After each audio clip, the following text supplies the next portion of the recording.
Hi ನಮಸ್ಕಾರ, welcome back to the channel Noolu creations. ನೀವೆಲ್ಲರೂ ಹೇಗಿದ್ದೀರಾ? ನೀವೆಲ್ಲರೂ ಚೆನ್ನಾಗಿದ್ದೀರಾ ಅಂತ ನಾನು ಭಾವಿಸ್ತಾ ಇದ್ದೀನಿ. ಇವತ್ತಿನ ವಿಡಿಯೋದಲ್ಲಿ ನೋಡಿ, ನಾನು ಈ ರೀತಿಯಾಗಿ ಬಟ್ಟೆಗಳನ್ನ ಕಟ್ ಮಾಡಿ ಇಟ್ಕೊಂಡಿದೀನಿ. ಕೆಲವೊಂದು ಇದೇ ಸೈಜ್ ಅಲ್ಲಿ ಇತ್ತು, ಕೆಲವೊಂದು ಯಾವ್ದಾದ್ರು ರ್ಯಾಂಡಮ್ ಶೇಪ್ ಅಲ್ಲೆಲ್ಲ ಇತ್ತು. ಸೊ ಅದನ್ನೆಲ್ಲ ನಾನು ಇಲ್ಲಿ ಕಟ್ ಮಾಡಿ ಇಟ್ಕೊಂಡಿದೀನಿ. 5x5 ಇಂಚ್ ಇದೆ ಇದು. ಸೊ ಇದಿಷ್ಟನ್ನ ಬಳಸ್ಬಿಟ್ಟು ಒಂದು ಯೂನಿಕ್ ಆಗಿರುವಂತ, ತುಂಬಾನೇ ಯೂಸ್ಫುಲ್ ಆಗಿರುವಂತ ಪ್ರಾಡಕ್ಟ್ ಅನ್ನ ಹೇಗ್ ಮಾಡೋದು ಅನ್ನೋದನ್ನ ನೋಡೋಣ. ತುಂಬಾನೇ ಸಿಂಪಲ್, ನೀವು ಬಿಗಿನರ್ಸ್ ಆದ್ರೂ ಕೂಡ ಆರಾಮಾಗಿ ಇದನ್ನ ಮಾಡಬಹುದು. ಹಾಗಾದ್ರೆ ಬನ್ನಿ ಇವತ್ತಿನ ವಿಡಿಯೋವನ್ನ ಶುರು ಮಾಡೋಣ. ಹಾಗೆ ವಿಡಿಯೋ ಶುರು ಮಾಡೋಕ್ಕಿಂತ ಮುಂಚೆ ಯಾರೆಲ್ಲ ನಮ್ಮ ಚಾನಲ್ ಅನ್ನ ಹೊಸದಾಗಿ ನೋಡ್ತಿದ್ರು ದಯವಿಟ್ಟು ಸಬ್ಸ್ಕ್ರೈಬ್ ಮಾಡ್ಕೊಂಡು ನೋಡಿ. ಹಾಗೆ ನಮ್ಮ ವಿಡಿಯೋಸ್ ನಿಮಗೆ ಇಷ್ಟ ಆಗ್ತಿದ್ರೆ ದಯವಿಟ್ಟು ಒಂದು ಲೈಕ್ ಅನ್ನು ಕೂಡ ಕೊಡೋದನ್ನ ಮರಿಬೇಡಿ. ನಮ್ಮನ್ನ ನೀವು ಫೇಸ್ಬುಕ್, ಇನ್ಸ್ಟಾಗ್ರಾಮ್ ಮತ್ತೆ ಯೂಟ್ಯೂಬ್ ಈ 3 ಕಡೆನೂ ಫಾಲೋ ಮಾಡಬಹುದು. ಹಾಗಾದ್ರೆ ಬನ್ನಿ ಇವತ್ತಿನ ವಿಡಿಯೋವನ್ನ ಶುರು ಮಾಡೋಣ. ಮೊದಲನೇದಾಗಿ ನಾನಿಲ್ಲಿ ಬೇರೆ ಬೇರೆ ಡಿಸೈನ್ ಇರುವಂಥ 9 ಪೀಸಸ್ಗಳನ್ನು ಕಟ್ ಮಾಡಿ ಇಟ್ಕೊಂಡಿದ್ದೀನಿ. ಬೇರೆ ಬೇರೆ ಡಿಸೈನ್ಸ್ ತಗೊಂಡ್ರೆ ಒಂಥರ ಡಿಫ್ರೆಂಟಾಗಿ ಚೆನ್ನಾಗಿ ಬರುತ್ತೆ. ಈಗ ನಾನು ಇದನ್ನೆಲ್ಲವೂ 5x5 ಇಂಚಸ್ಗೆ ಕಟ್ ಮಾಡಿ ಇಟ್ಕೊಂಡಿದ್ದೀನಿ. ಮುಂಚೆನೇ ಕಟ್ ಮಾಡಿ ಇಟ್ಕೊಂಡಿದ್ದೀನಿ, ನಾನು ನಿಮಗೆ ಹೇಳಿದ್ನಲ್ಲ ಅದೇ ರೀತಿ. ಅದಾದಮೇಲೆ ಮತ್ತೆ 9 ಪೀಸಸ್ಸು ಲೈನಿಂಗ್ ಬಟ್ಟೆಯನ್ನು ಕಟ್ ಮಾಡಿ ಇಟ್ಕೊಂಡಿದ್ದೀನಿ. ಅದು ಕೂಡ 5x5 ಇಂಚೇ ಇರೋದು. ಸೊ ನಾನು ಮೇನ್ ಬಟ್ಟೆ ಏನು ಕಟ್ ಮಾಡ್ಕೊಂಡಿದ್ನಲ್ಲ ಅದಷ್ಟು ಬಟ್ಟೆಗೂ ಹಿಂದ್ಗಡೆಗೆ ಲೈನಿಂಗ್ ರೀತಿಯಾಗಿ ಮತ್ತೆ ಒಂದೊಂದು ಬಟ್ಟೆಯನ್ನು ಕಟ್ ಮಾಡ್ಕೊಂಡಿದ್ದೀನಿ. ಸೊ ಟೋಟಲ್ 18 ಪೀಸಸನ್ನು 5x5 ಇಂಚ್ಗೆ ಕಟ್ ಮಾಡ್ಕೊಳ್ಬೇಕು. ಲೈನಿಂಗ್ ಬಟ್ಟೆ ಬಗ್ಗೆ ಅಷ್ಟೊಂದೇನು ಇಂಪಾರ್ಟೆನ್ಸ್ ಕೊಟ್ಟಿಲ್ಲ. ನಿಮ್ಮ ಹತ್ರ ಯಾವುದಿದೆಯೋ ಅದನ್ನು ಯೂಸ್ ಮಾಡಬಹುದು, ಯಾಕಂದರೆ ಅದೇನು ಎದುರುಗಡೆ ಕಾಣಿಸೋದಿಲ್ಲ. ಮೇನ್ ಬಟ್ಟೆ ಮಾತ್ರ ಚೆನ್ನಾಗಿರೋದನ್ನು 9 ಪೀಸ್ ಬೇಕಾಗುತ್ತೆ ನಮಗೆ. ಈಗ ಈ ರೀತಿಯಾಗಿ ಮೇನ್ ಬಟ್ಟೆ ಮತ್ತು ಲೈನಿಂಗ್ ಬಟ್ಟೆ ಎರಡನ್ನು ಸೇರಿಸ್ಕೊಂಡು 3 ಕಡೆಗೆ ನಾವು ಸ್ಟಿಚ್ಚನ್ನು ಹಾಕ್ಕೊಂಡು ಒಂದು ಕಡೆಗೆ ಓಪನ್ ಆಗಿ ಇಟ್ಕೊಳ್ಬೇಕು.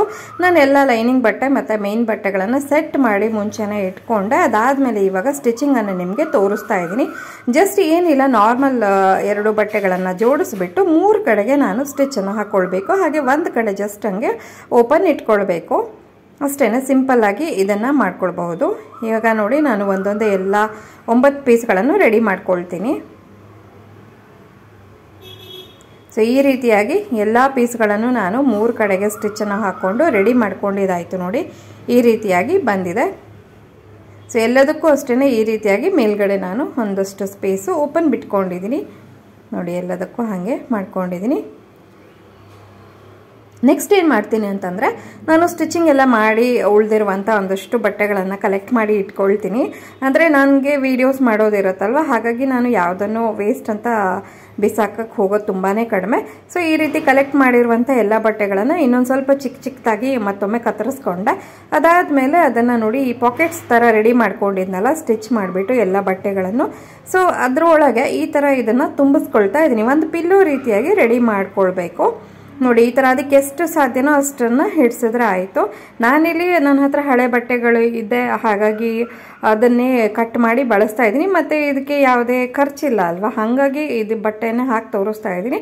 ಬಟ್ ನಿಮಗೆ ಫೋಮ್ ತಂದು ಮಾಡೋಂಗಿದ್ರೆ ನೀವು ಫೋಮ್ ಸಿಗುತ್ತಲ್ವ, ಈ ಸಾಫ್ಟ್ ಟಾಯ್ಸ್ ಎಲ್ಲ ಮಾಡೋಕ್ಕೆ ಬಳಸ್ತಾರೆ ನೋಡಿ, ಅಥವಾ ಈ ಮ್ಯಾಟ್ರಸಸ್ ಎಲ್ಲ ಮಾಡೋಕ್ಕೆ ಬಳಸ್ತಾರಲ್ಲ, ಆ ರೀತಿಯಾದ ಫೋಮ್ ಕೂಡ ತೊಗೊಂಡು ಬಂದು ನೀವು ಇದರೊಳಗೆ ಫಿಲ್ಲಿಂಗ್ ಮಾಡ್ಕೊಳ್ಬಹುದು. ನಾನಿಲ್ಲಿ ಬಟ್ಟೆಯನ್ನು ತೋರಿಸಿರೋದು ಎಲ್ರಿಗೂ ಅನುಕೂಲ ಆಗಲಿ ಅಂಥೇಳಿ, ಯಾಕಂದರೆ ಬಟ್ಟೆ ಚಿಕ್ಕ ಹಳೆ ಬಟ್ಟೆಗಳನ್ನೆಲ್ಲ ಚಿಕ್ಕದಾಗಿ ಯಾರು ಬೇಕಾದರೂ ಕಟ್ ಮಾಡ್ಕೊಳ್ಬೋದಲ್ವ, ಹಾಗಾಗಿ. ಸೊ ನೋಡಿ, ಈಗ ನಾನು ಉಳಿದಿರುವಂಥ ಎಲ್ಲ ಪೀಸಸ್ಗೂ ಈ ರೀತಿಯಾಗಿ ತುಂಬಿಸಿ ಒಂಥರ ಈ ಥರ ಪಾಕೆಟ್ಸ್ ಥರ ಮಾಡಿ ಇಟ್ಕೊಂಡೆ. ನನಗಂತೂ ಈ ಒಂದು ಪ್ರಾಜೆಕ್ಟ್ ಮಾಡಿದ್ಮೇಲೆ ತುಂಬಾ ಖುಷಿ ಅನ್ನಿಸ್ತಾ ಇತ್ತು. ಎಷ್ಟೊಂದು ವೆರೈಟಿ ಸ್ಟೆಪ್ಸ್ ಇದೆಯಲ್ಲ ಇದರಲ್ಲಿ ಅಂತ ಅನ್ನಿಸ್ತಾ ಇದ್ದಿತ್ತು. ಬಟ್ ಒಳ್ಳೆ ಸ್ಟ್ರೆಸ್ ಬಸ್ಟ್ ಕೆಲಸ ಮಾತ್ರ. ಸೊ ಈಗ ನಾನು ನೋಡಿ, ಓಪನ್ ಜಾಗ ಏನಿತ್ತಲ್ವ ಅದಕ್ಕೆ ಈ ಥರ ತುದಿಗೆ ಕರೆಕ್ಟಾಗಿ ಈ ಥರ ಸ್ಟಿಚ್ಚನ್ನು ಹಾಕ್ಕೊಳ್ತಾ ಇದ್ದೀನಿ. ಸೊ ನಾವು ಫಿಲ್ಲಿಂಗ್ ಮಾಡಿದ್ವಲ್ಲ, ಫಿಲ್ಲಿಂಗ್ ಅದ್ರ ಮೇಲೆ ಬರಬಾರ್ದು, ಸ್ಟಿಚ್ಚು ಸೈಡ್ಗೆ ಬರೋ ರೀತಿಯಾಗಿ ನೋಡಿಕೊಂಡು ಎಲ್ಲ 9 ಪೀಸಸ್ಸನ್ನು ಸ್ಟಿಚ್ ಮಾಡ್ಕೊಂಡಿದ್ಮೇಲೆ ನೋಡಿ, ಈ ರೀತಿಯಾಗಿ ಪಿಲ್ಲೋ ರೆಡಿ ಆಯಿತು.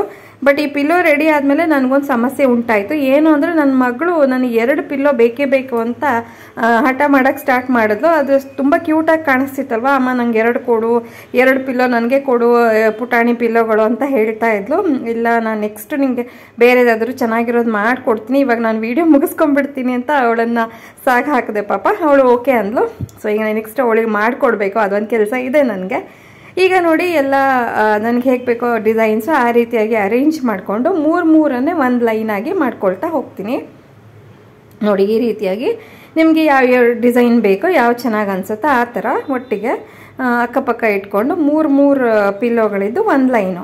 ಹೀಗೆ ನಾನು ಎಲ್ಲ ಪಿಲ್ಲೋಸನ್ನು ಪಕ್ಕ ಪಕ್ಕ ಇಟ್ಕೊಂಡು ಕಂಪ್ಲೀಟಾಗಿ ಸ್ಟಿಚ್ ಮಾಡ್ಕೊಂಡಿದ್ದಾದ ನಂತರ 3 ಪಿಲ್ಲೋಸ್ ಇರುವಂಥ ಒಂದು ಲೈನನ್ನು ಜೋಡಿಸ್ಕೊಂಡು ಅದರ ಅಕ್ಕಪಕ್ಕ ಕೂಡ ಈ ರೀತಿಯಾಗಿ ಸ್ಟಿಚ್ ಮಾಡ್ತಾ ಇದ್ದೀನಿ. ಇಲ್ಲಿ ವಿಡಿಯೋದಲ್ಲಿ ನಿಮಗೆ ಕ್ಲಿಯರ್ ಕಟ್ಟಾಗಿ ಕಾಣಿಸ್ತಾ ಇದೆ.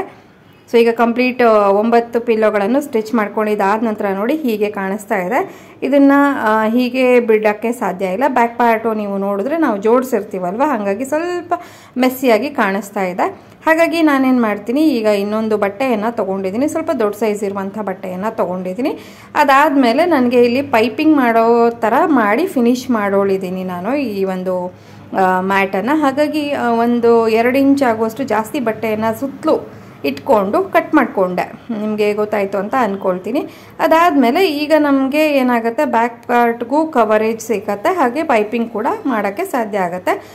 ಫಸ್ಟಿಗೆ ನಾನು ಪೈಪಿಂಗ್ ಮಾಡ್ಕೊಳ್ಳೋಕೆ ಹೋಗಿಲ್ಲ. ನಾನೇನು ಮಾಡ್ತೀನಿ, ಮೊದಲನೇದಾಗಿ ಈ ಬಟ್ಟೆಯನ್ನು ಕರೆಕ್ಟ್ ಸೆಂಟ್ರಲ್ಲಿ, ಅಂದರೆ ಈ ಒಂದು ಪಿಲ್ಲೋವನ್ನು ಏನು ರೆಡಿ ಮಾಡ್ಕೊಂಡಲ್ಲ ಅದನ್ನು ಕರೆಕ್ಟ್ ಸೆಂಟ್ರಲ್ಲಿ ಇಟ್ಕೊಂಡು ಬಟ್ಟೆ ಸೆಂಟ್ರಲ್ಲಿ ಫಸ್ಟಿಗೆ 4 ಕಡೆಗೂ ಈ ರೀತಿಯಾಗಿ ಸ್ಟಿಚ್ಚನ್ನು ಹಾಕೊಂಡ್ಬಿಡ್ತೀನಿ. ಆವಾಗ ಏನಾಗುತ್ತೆ, ನಾವು ಜಸ್ಟ್ ಪೈಪಿಂಗ್ ಒಂದು ಮಾಡೋದು ಉಳ್ಕೊಳ್ಳುತ್ತೆ ಮತ್ತು ಈಸಿ ಕೂಡ ಈ ರೀತಿ ಮಾಡ್ಕೊಳ್ಳೋದ್ರಿಂದ. ಸೊ ಈಗ ನೆಕ್ಸ್ಟು ನಾನು ನೀಟಾಗಿ 4 ಕಡೆಗೂ ಡಬಲ್ ಫೋಲ್ಡ್ ಮಾಡಿಕೊಂಡು ಪೈಪಿಂಗ್ ಮಾಡ್ಕೊಂಡು ಫಿನಿಶ್ ಮಾಡ್ಕೊಂಡ್ಬಿಟ್ರೆ ನನ್ನ ಒಂದು ಪ್ರಾಡಕ್ಟು ರೆಡಿ ಆಗುತ್ತೆ.